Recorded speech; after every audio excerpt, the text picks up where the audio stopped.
Эрт илрүүлгийн шинжилгээ гэж юу вэ? Эрүүл буюу бид ямар нэгэн зөвөр илрээгүй хүмүүст эрт илрүүлгийн шинжилгээг хийнэ. Энэ нь асуудлыг эрт үе шатанд тодорхойлоход чухал бөгөөд эмчилгээг илүү үр дүнтэй хялбар болгодог.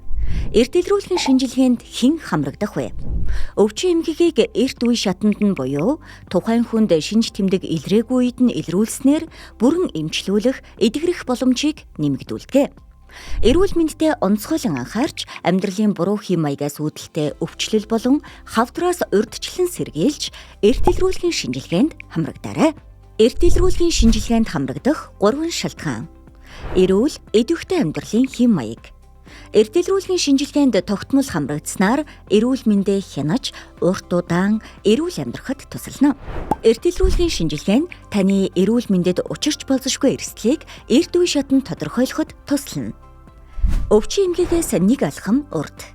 Эрт илрүүлгийн шинжилгээнд хамрагдах нь өвчин эмгэгийг эмчлэх боломжтой үед нь илрүүлж, цаашлаад эмчилгээний үр дүнд эергээр нөлөөлдөг. Та өөрийн эрүүл мэндэд анхаарч эрт илрүүлгийн шинжилгээнд жилдээ 2 удаа хамрагдаж хэвшээрэй. Эрт илрүүлж, эрүүл амьдрий. Нура.